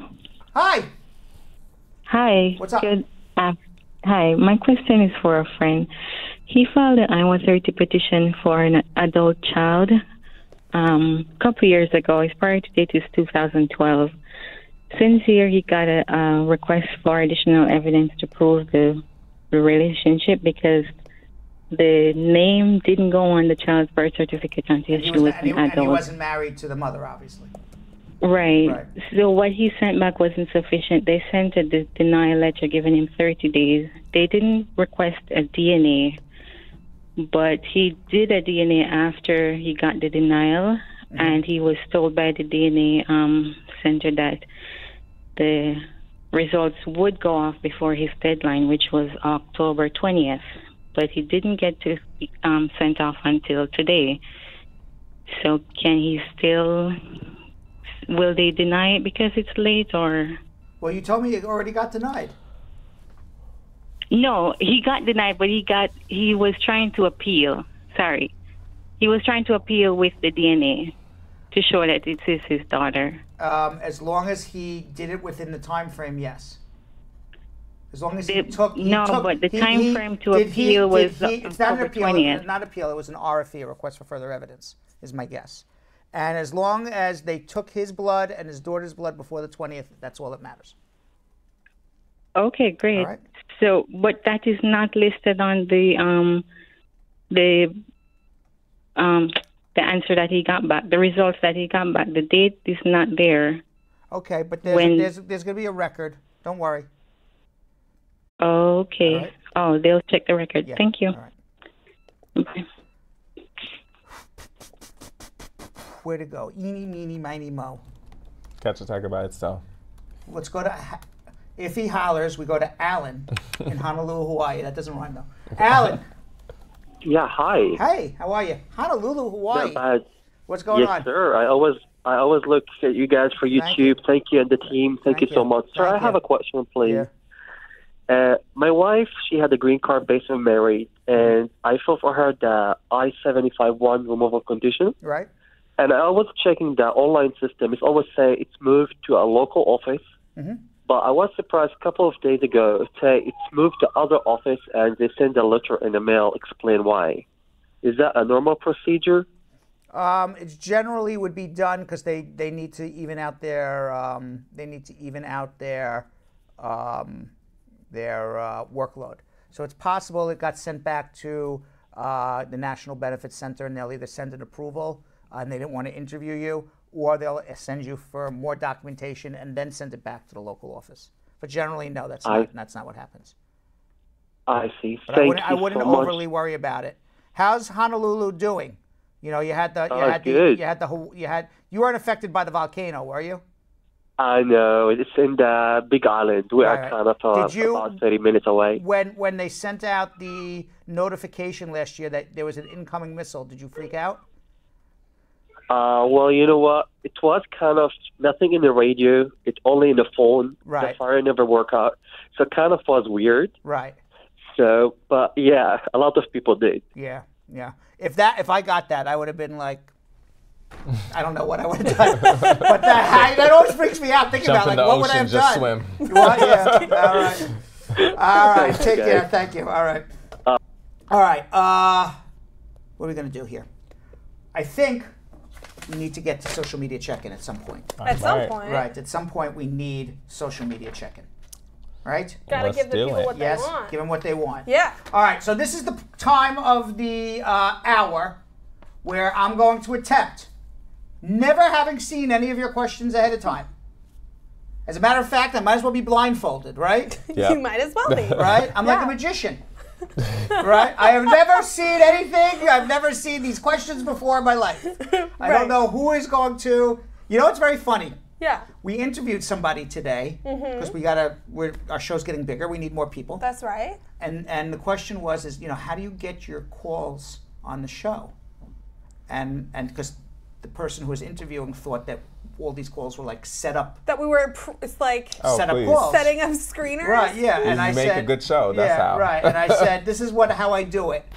Hi, it's Bradshaw Live. Call with your questions now, and we see who calls. Right, exactly. But I don't know who's calling. Exactly. Right. All right, it's the same thing with what we call social media check-in. We're going to be answering your questions. I don't know what they are. I'm going to give you my best answers.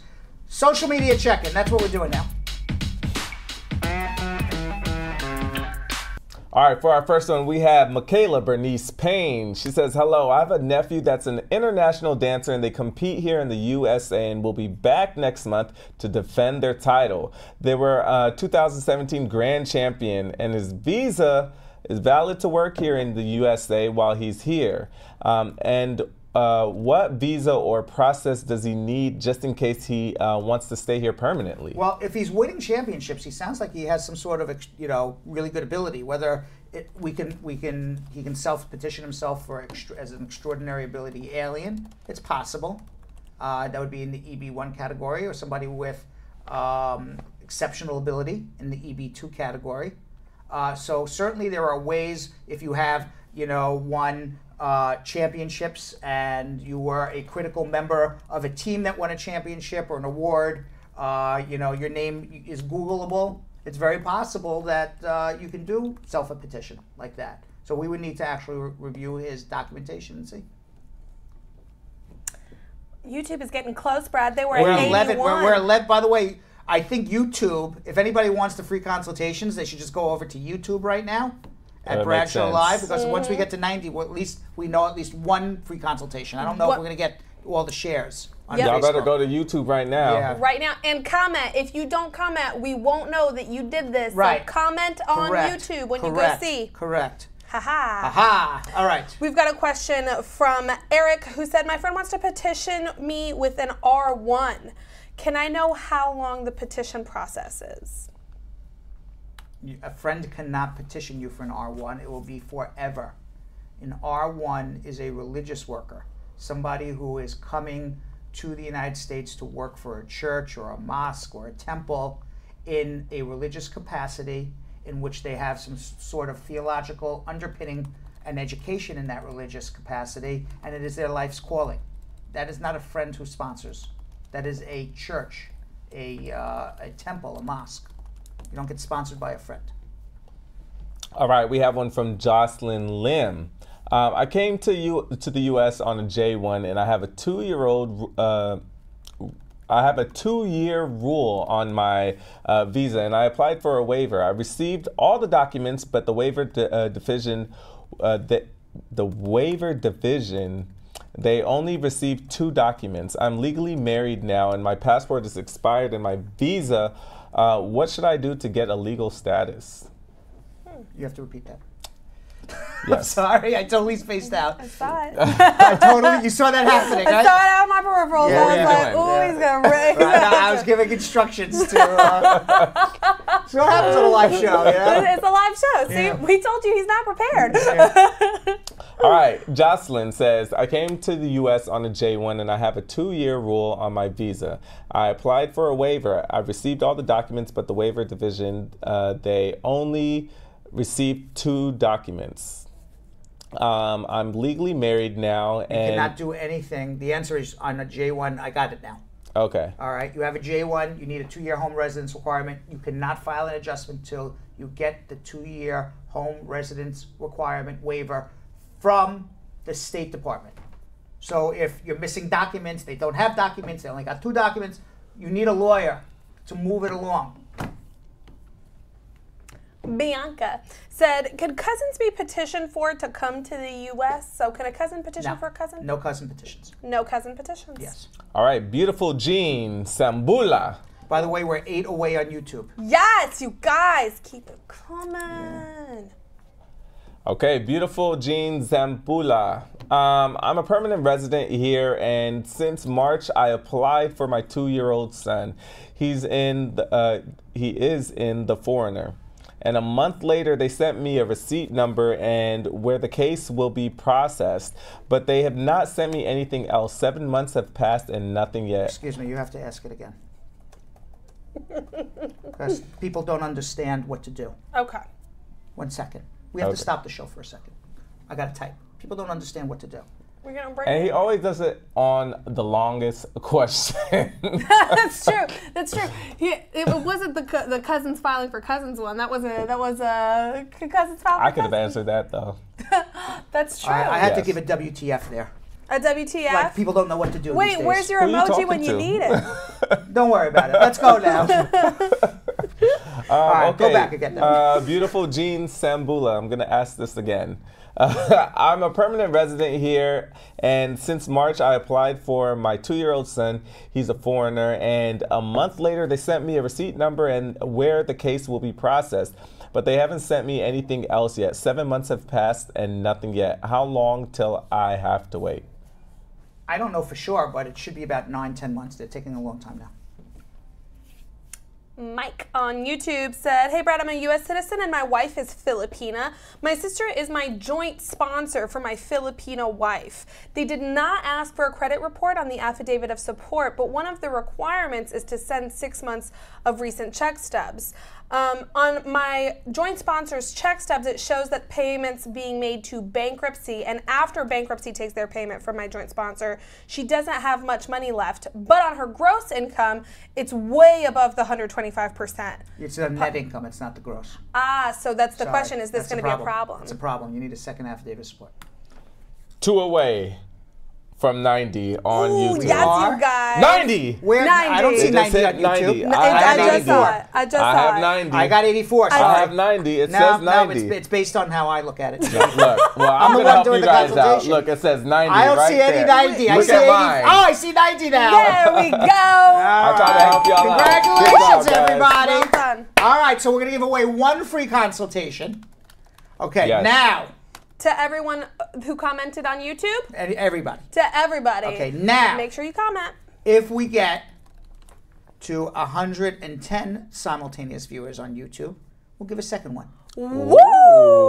We'll give a second one. Yo, it's generous Brad today. Yes. All right, let's continue. All right. Guys, 110.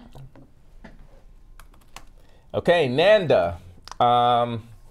So she says first, a blessed night to you and your staff there. Thank you. I have a question already about what age can a child sponsor his or her parents? And what about if one parent is living with the child because the child is in college and working? What are the options? Thank you in advance. A child has to be a U.S. citizen and they have to be over 21. And the child can file. If he's in college and not working, you get a second affidavit of support. I've got one question from Shah on Instagram who wanted to know, is immigration going to take an age difference into consideration? Yeah. People with big age differences are generally less likely to be, at least in the opinion of the Immigration Service. I can, make an argument to say that's not true. Right. But generally speaking, they believe that people with big age differences between them are not in real marriages. What would you have to do to overcome that? Live together and have a financial relationship together. Prove them wrong. Boom. There you have it. All right, Karma, Dalma, Lama. Dalai Lama? No, Dalma. Oh, Dalma Lama. Dalma Lama. Dalma Lama. It's the Dalai Lama's sister. Ding dong. You know that song? Is that from Greece? No, it's from Animal House. Hey, da da da da da da. No. No. Sorry, lost me that. You don't know that one? Nah. That's from 1976. No, I know Animal House. I'm just not at quote sing along. Oh, level. I could sing any movie from the 70s or 80s and early 90s, and then I just stopped watching movies. And you're a National Lampoon guy on top of that. Yeah, but then I stopped watching movies. Like early 90s, that was I'm also an Eddie Murphy guy. I know every Eddie Murphy line. I want the knife. Please. All right, let's continue. Trading Places is the last movie Brad ever No, that wasn't Trading Places. That was Golden Child. That was Golden That's Child. Right. You should be Eddie Murphy for Halloween. I want the knife. He should be Eddie Murphy for Halloween, guys. All right. All right. So this is from Karma. Why is the is this Patience or is it? Okay, basically, why is the visas taking so long in the world? When I did the right paperwork and paid good fees, USA Immigration 2007, and did good Okay, stop. I know. He's complaining. We're not the complaint box. Call the White House. It's Donald Trump. That's exactly what's going on. Yes, Karma. All right? Sorry, Karma. Benta would like to know, can you file for an I-130 if you came in the country with a different name? I-130 in a different name, yes, but you have a misrepresentation issue and you will need a waiver. All right, our last one we have is Juliet. I'm a permanent resident and my son was 19 years old in June. I filed for him in September. Will he be here in 2 years? Can you calculate for me? He's Jamaican or will he age out? What year did they start? 19-year-old in June of this year. I filed for him in September. It's going to be close. Be a close call. I don't know. So any event. And with that, as with you that, say. With that.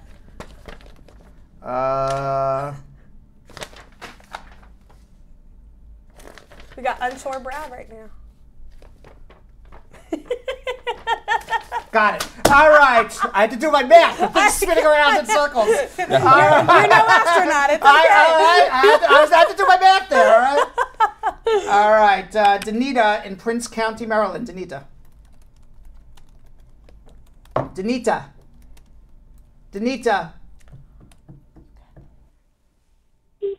Hello? Hi. Yes, how are you doing? Good. What's going on? Yes, I was just calling because, I got a friend that, he recently got married. He started paperwork since 2015. He went to his first interview in February.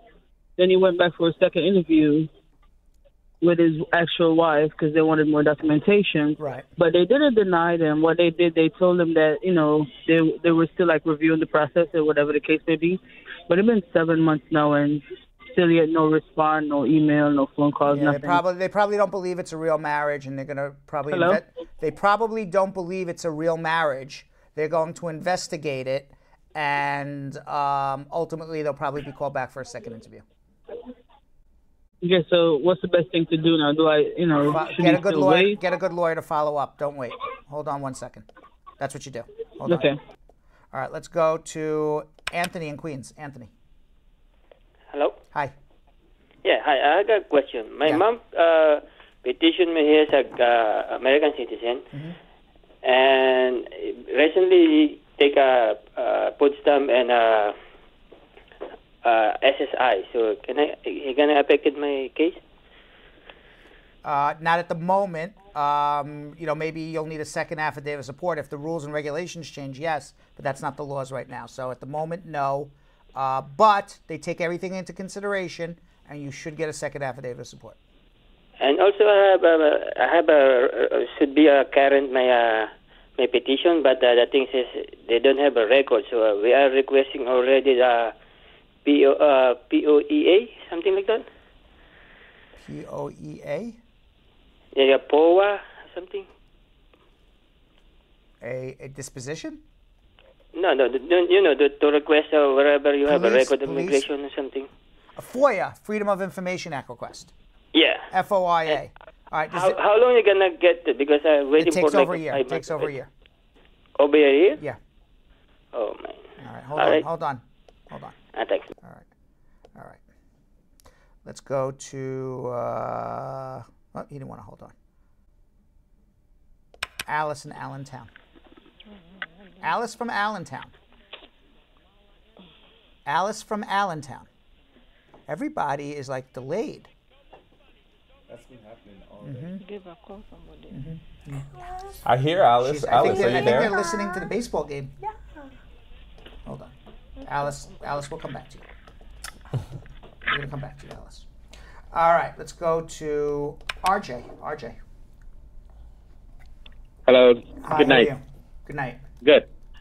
I'm calling because I wanted to ask this question. I came on a holiday visa, B1, B2 visa. Right. And it's expired. Actually, it's expired. The visa is not expired, but my time, I've overstayed my time. And I want to know how can I go about getting a work permit or Once you overstay your time, unless you're 245I, you're left adjusting your status. Once you wow, nobody hears me today. Once you Yes, I'm here. okay, I'm here too. Once you overstay your time, you're left with basically getting a green card as an immediate relative, which is you're a parent of a U.S. citizen, you marry a U.S. citizen, your child under 21 of a U.S. citizen. There's other ways, you got to be 245I, maybe a VAWA case, maybe asylum, but for the most part, you're left with doing immediate relative petitions. So hold on 1 second, okay, hold on. All right, let's go one more call to Tashana in Boston. Tashana.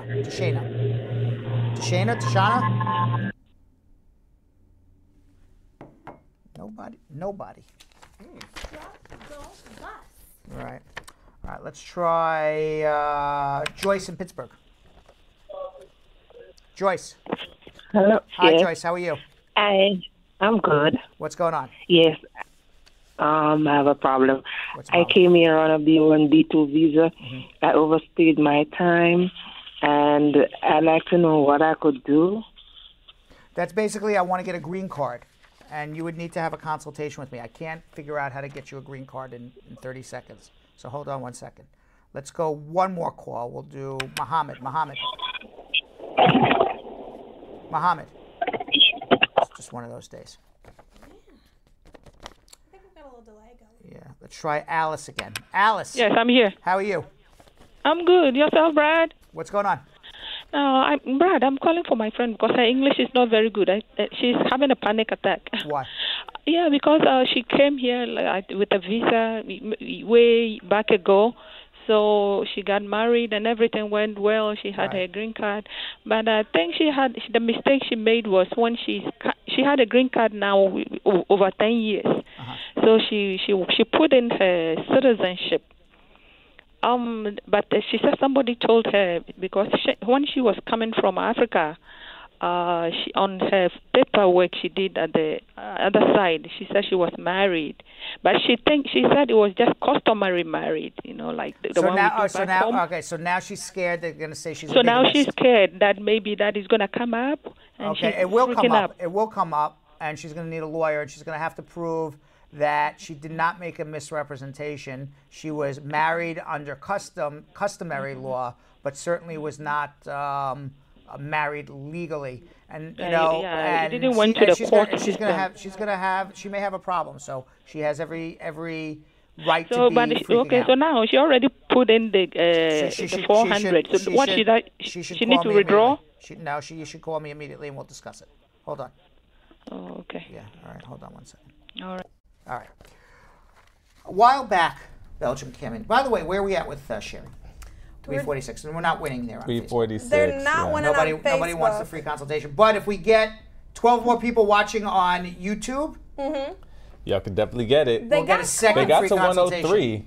Yeah. We'll get a second one. So maybe. They got close. We'll get close. Come on, family. So a while back, I spoke with a woman by the name of Mary Green. Do you remember her? I do. Yeah, she's the entertainment editor for People magazine. And she wrote a story about how she was found on the streets as a baby in Korea, South Korea. And luckily for her, she went to an orphanage and was adopted by an American family. And as a result of that, she grew up in a white household in the Midwest with an American family and was given this wonderful life and was able to, luckily for her, go on to such great success of being the editor for People's Magazine. She could have easily, I think 1 out of 20 babies in South Korea end up in females end up in the sex trade. Oh my God. I read that God. statistic too. Right. So I mean, it could have really ended up very different for her.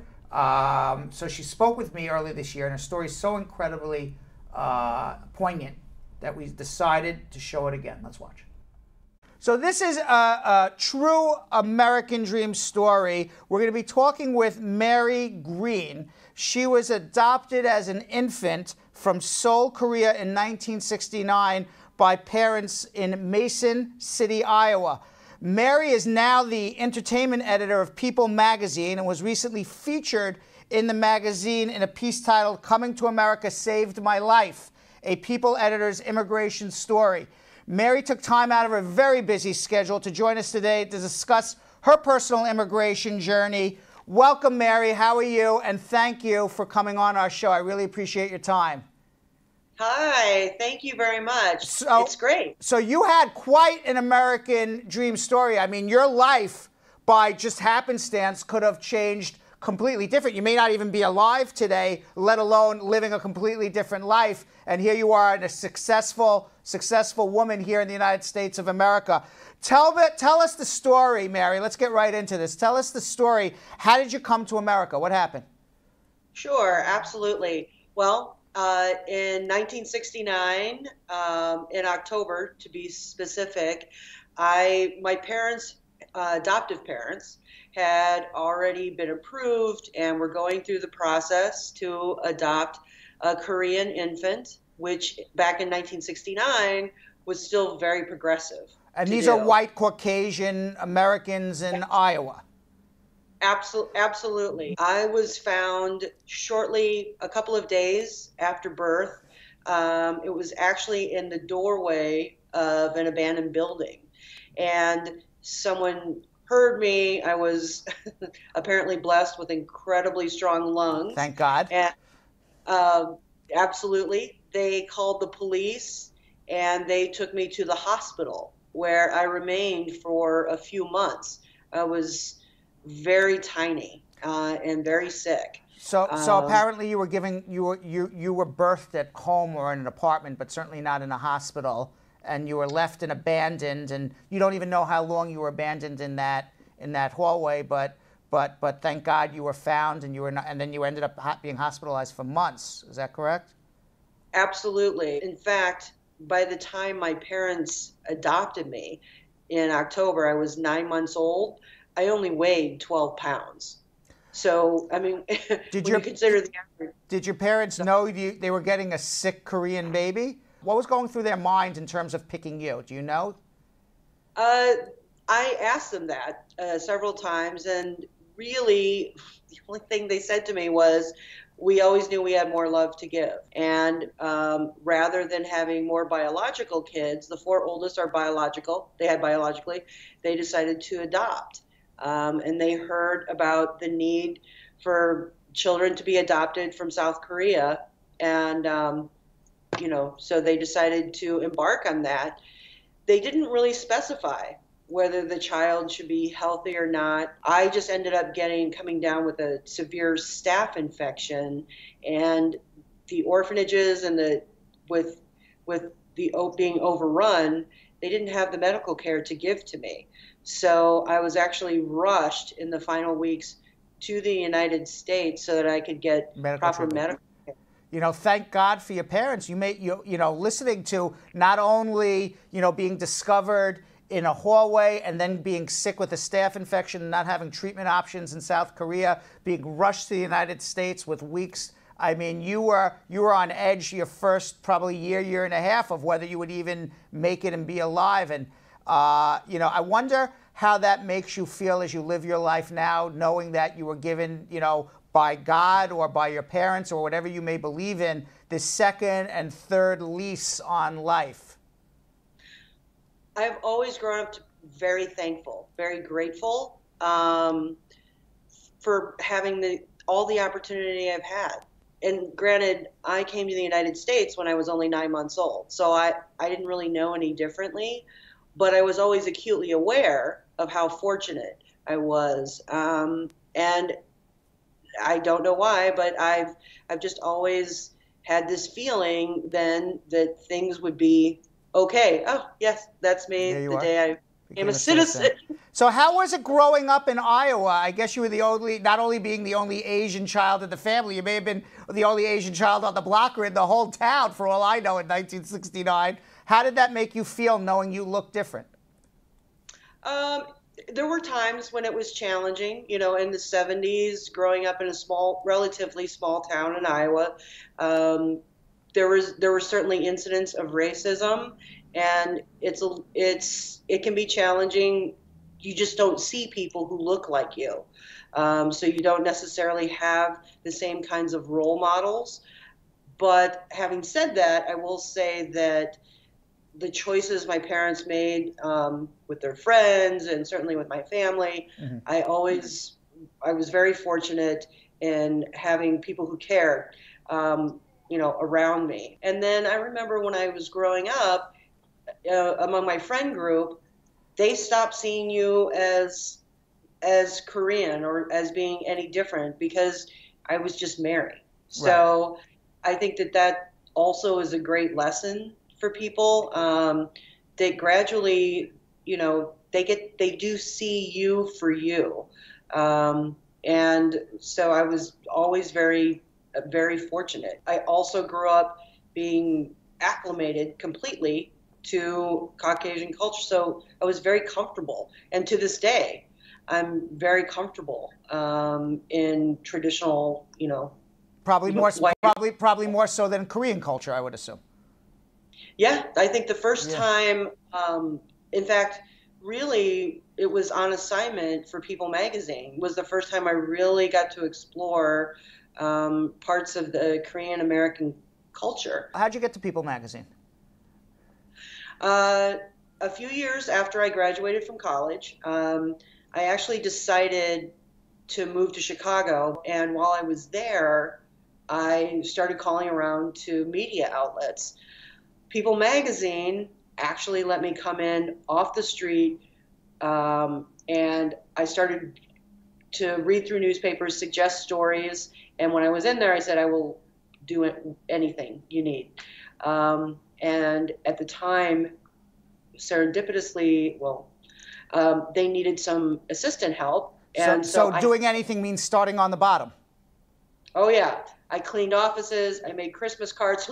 Right. I mean, right. That's the bottom. You start at entry level. Absolutely.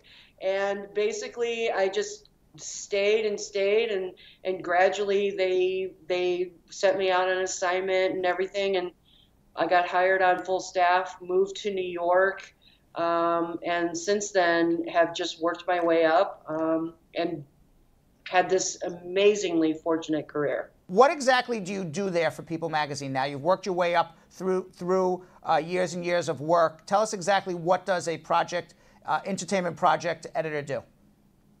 Sure.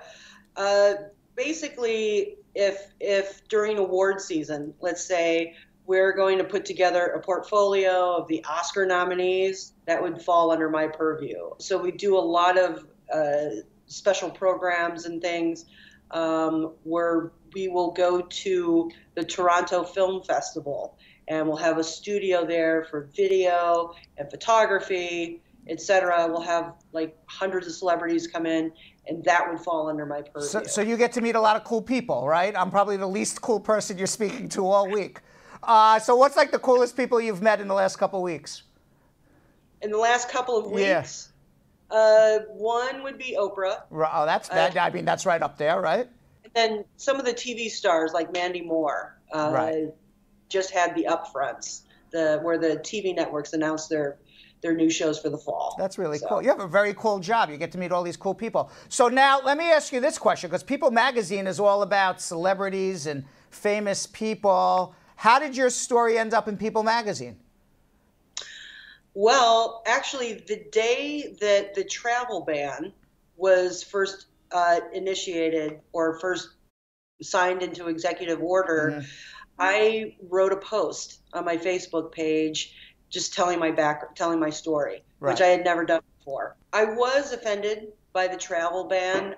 If we're going to start to come together, we need to see each other as people and not just as a religion or a region of the world. People started to read it, and one of the editors asked me, said, "Wow, I just saw this. Will you write a personal piece for us?" And I said, "Sure." So I wrote it up, and they posted. Wow. And what kind of notoriety have you got from it, other than being on Bradshaw Live? You know, has other people, you know, have you been on other news programs? Have people reached out to you and said, "Wow, what an amazing story"? Tell us what the feedback's been. Sure. It's been really, I mean, actually, it's been the personal feedback that's been so great. Other immigrants have reached out and wanted to talk and wanted to connect, and that's been the greatest part. Have you ever wondered what life would be had you not made it to America? Had you maybe not been found? I mean, obviously, you know, if had you survived and just stayed in South Korea, you ever wonder what life would be like? Absolutely. Absolutely. Especially every year on my birthday, but all the time when I was growing up, because had I been fortunate enough to survive, chances are I would not have been educated. There were many, many girls at that time where as soon as you're old enough to leave the orphanage, you are living on the streets. And so there's a good chance I either would have been homeless or become a prostitute. Wow. Because it's just that's what happens to orphans there. Yeah. And there were so many children in needs of homes and families that it's not as though there wasn't a system set up to help all these kids. And at the time, all these kids couldn't enroll in school. So there'd be a very good chance that I wouldn't have received any education. Have you ever tried to, you know, because a lot of adopted children, when they grow up, try to go back and find their birth mother or biological father. Have you ever thought about that, or have you ever tried? I have, because I would like to go back and see if I can find any family members. Right. Thank you. Mary Green, is there anywhere, can anyone, you know, still, I guess, go on People Magazine somewhere and read your article? It is available. If you Google People Magazine Coming to America or Mary Green, the story should come up. That's wonderful. Thank you again. I really appreciate it. All the best. Say hello from me to all the famous people that you meet. They'll be like, huh? Who is that guy? Thank you very much. Thank you. Thank you. Take care. Take care. Okay. I don't know now. We had 250 people watching at the same time. Maybe some famous person will say, oh, yeah, is that the guy on YouTube screaming I-130? Is that the I-130 guy? And the answer is yes. Yes, it is.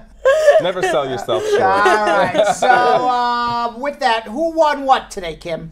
Listen, Brad, they won 2 full consultations for getting to 110 viewers on YouTube. Good job, guys. All right, so we got 2 free consultations tomorrow for the Brad Squad. That's right. And what about Facebook? They did nothing. Facebook did not quite get there. They shared their little butts off, but not quite enough. They got to 369 shares. It may be easier on YouTube. Because you could just share right on WhatsApp to all your friends. Exactly. You copy that link and it'll tell you exactly to share it to WhatsApp. It's maybe easier to get people to watch. So easy. Yeah. So all right. easy. So with that, comments of the day. Comments of the day. Our very first one is from Dane, who thinks he has it, Brad. He said, Brad is definitely better than Kim. I think Brad is Sam. Talk about our Sam impressions. Oh no, I can't be Sam. It's not me. How could I be Sam and be a lawyer and host a show? That makes no sense. It doesn't. It's impossible to be all 3 at once. It would be impossible. Yes. Yeah, it's definitely not me. Your Sam is pretty good, though. But it's not me. It's pretty fantastic. No. A lot better than mine. Sorry. Our second one was a follow-up from Lady Leah. She was defending herself with the Brad dicted.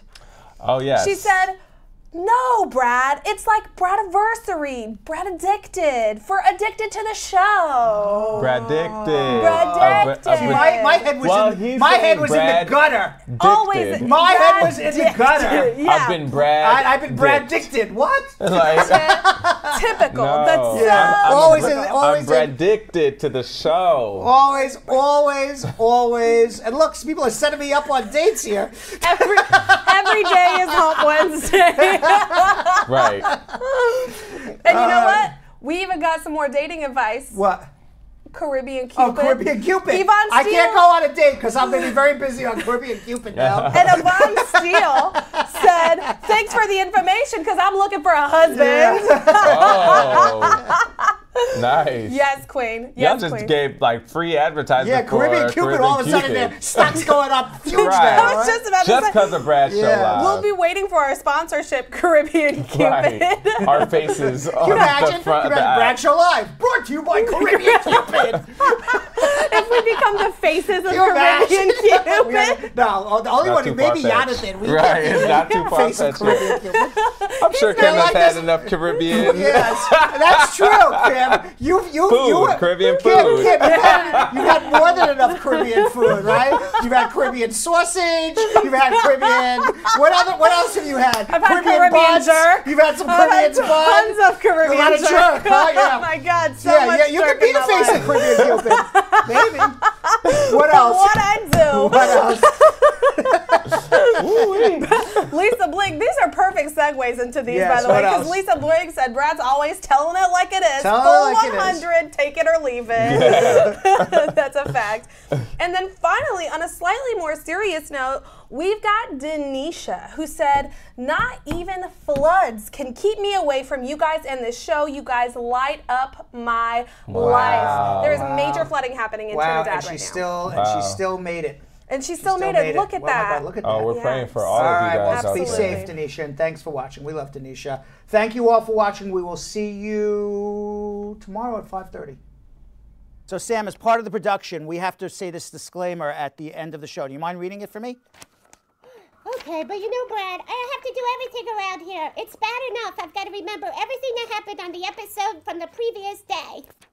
Forget it. I'll do it. The proceeding was information only and not specific legal advice. Consult an attorney about your individual situation. Prior successful results do not guarantee a similar outcome in the future. To make an appointment with the Spar and Bernstein law firm located at 225 Broadway in New York City, call 1-800-529-5465. That's 1-800-529-5465. Easy to remember, 1-800-LAW-LINK. That's 1-800 1-800-LAWLINK. Once again, make a call to 1-800-529-5465. And of course, link up with the law offices of Spar and Bernstein, located at 225 Broadway on the 5th floor. If I were you out there, make the call, make the link, make the connection, make it Spar and Bernstein. 1-800-LAWLINK. That's 1-800-529-5465. And now, conveniently located in Hartford, Connecticut on 1 Congress Street. Visit us in Connecticut or in New York at 225 Broadway. That's 1-800-529-5465. 1-800-LAW-LINK. 1-800-529-5465.